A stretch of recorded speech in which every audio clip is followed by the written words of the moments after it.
Yeah, so we're going to talk a little bit about a new feature or new subsystem that me and Dexter have been working on in the past month. And we're going to actually just go right into a demo right off the bat. And for, I think, the first time ever, we're going to be demoing on the demo site directly because it's already released in master. But what we've done in the last month is really work on a subsystem to generate server-driven metadata recommendations and push those to the UI for display. And so what you'll see if you come to demo.datahubproject.io is you'll see a completely revised homepage right off the bat. Some of the categories here you might be familiar with. This is basically just a rebranding of what we had here before with a little bit more information, as you can see. But really the interesting part is when you scroll down a bit. And what you'll see is a series of modules. And each one of these modules represents a group of recommendations. So you can see first we have all of the platforms that have been ingested into your DataHub instance. You can go and click on them and actually jump right into search. But you can also see we have a couple other categories right off the bat here. Recently viewed. So this is things that I, as a user, have recently viewed, profiles. You can also see most popular entities on DataHub. This is calculating using DataHub's own usage analytics that we collect. And then finally, we've added a couple categories at the bottom called top tags and top glossary terms, which will allow you to find those tags that are attached to the most entities and those glossary terms that are attached to the most entities. And of course, clicking on them will drop you right into search as well. So what we've done is we've tried to build this subsystem for pushing server-driven recommendations in a way that can be kind of reused across multiple surface areas within the application. So what you're seeing is sort of the homepage scenario. But if you go ahead and search something, let's say sample, you'll actually find that we surface similar recommendations on the search page as well. And maybe not as useful in the case that you have a lot of relevant results, but in the case that you're missing something, it can be pretty useful as a jump-off point to kind of explore and find additional metadata that you may not have even known existed in your instance. So it's pretty exciting. I'll also plug a new button we put here called Explore Your Metadata, which will just link you to basically a view of all of the metadata in your instance, which I think is another way to kind of encourage exploration across DataHub. Now, there's a third surface area that we don't have demoed on the demo site, but that I can come back over here and show you. And that third surface area is actually inside the entity profiles. And so if you see down on the bottom right here, there's a related entities section. This is the third surface area that we can attach recommendations to from the server. So there's kind of three broad surface areas today: the home page, the search results page, and then additionally the entity profiles. And now I'm going to talk a little bit about sort of the motivation behind this recommendation subsystem, and I'll pass it over to Dexter to talk about how we built it. So really what we set out to do is to kind of make it easier to find metadata that you care about and metadata that is just in your instance already. If you guys recall, we just had those basic categorizations on the home page previously, and they weren't very useful to understanding what data you even have in DataHub. You'd have to kind of manually click around and investigate quite a bit on your own. Here, we're actually trying to take all of your metadata and draw some insights and push it to you from the get-go. So there's a couple things we were looking to do here: improve the exploration process by providing kind of guided navigation to sort of that high value metadata. And you're seeing that with the most viewed categorizations that we've added. We want you to get to the metadata that you care about in less clicks, what I touched on earlier. We wanted to be able to provide sort of high level insights about your metadata and push those to you. And then finally, we wanted to add sort of personalization, or have a place to add personalization, suggestions about metadata that are kind of relevant on a per user basis.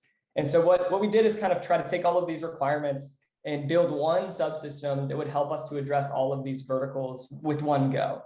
And I'm going to pass it over to Dexter to talk about how we did that. Awesome. So the goal that we set out for was to create an extensible framework for generating these recommendations. So we don't want extra work on the back-end side, extra work on the front-end side, as we try to introduce more recommendations to DataHub. So number one, we try to make sure we can share code between multiple surface areas. So we already showed 3 places. We showed the home page, the search page, and the entity page. So we want to make sure we don't duplicate our efforts on, like, let's say I want to add a new recommendation module. I have to code in 3 different places or 4 different places in the future. The second is to create a modular server-driven architecture, because through my previous life, I've seen a lot of pain where we started in the front end. And then we had to move everything to the back end because to run good data analysis and experimentation, it was always much more useful to have a server-driven architecture for recommendations rather than the front end. So what we tried to do was decouple front end from the UI, front end from the back end. So the back end has its own ways of generating these recommendations, but how they're rendered in the front end is in a different way. So we kind of categorize these things into a few small render types, like the entity list or the tag list, platform list, and so on. And then in the UI for each of these render type, we have additional code to render these. So let's say, because we already set up for entity list, if we have different algorithms for generating a list of entities to recommend, we don't have to change front end. We only need to change back end and add a new candidate source to our system. The last one is to support some out-of-box support. We have added top platforms, most viewed, recently viewed top tags, and top glossary terms as some examples of what we could add to our system. Let's move to the next one. So how do we do it? So first, the UI sends the server requests for recommendations. In this request, we need to send enough context for the server to know where these recommendations are being surfaced. So number one is the user that's recommending it, so that we can have some personalized recommendations, but also the scenario type. That is what we call where it's trying to get surfaced. So home page, search page, or entity page, and so on and so forth. We also try to take in as much context as possible. So for example, in a search page, if we know the query that the user was searching for, we can perhaps send better recommendations in the future. So we try to get additional context there.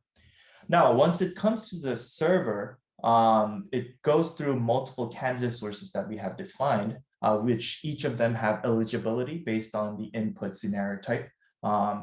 And they're all sourced in parallel, and there's a single ranker that ranks them and chooses which modules to send back to the UI. Now, these modules, each of them contain content. So each element inside the module, as well as a render type. That is what we just explained, where each render type here in the UI corresponds to a different rendering logic in the React side. So each different render type corresponds to a different way of showing it in the UI. Now, so once it goes into the React, the renderer passes it on to the correct rendering logic based on the render type. And then finally, it is displayed on the left, where you have the module title and the content shown as well. Now, each content has some landing page information. So it has information about, if you click on it, where would you land? Because sometimes you want to land it on the entity page. Sometimes you want to land it on the search page, and so on. Awesome. So this is, check it out live in demo and give us feedback or any ideas about additional recommendations we should support out of the box, and so on. Thank you. Awesome. Yeah, I just want to conclude by saying we've tried to deliberately make this super modular so that we can source recommendations from the community. So if you guys have interesting ideas around how to add more insights, recommendations to any part of the app, please do let us know. We're definitely taking feedback. What you see on the app now is kind of the first pass of recommendations, and hopefully they will be useful as is, but I'm sure there's a lot more that we can do to improve it in the future. So really looking forward to working with the community on this one.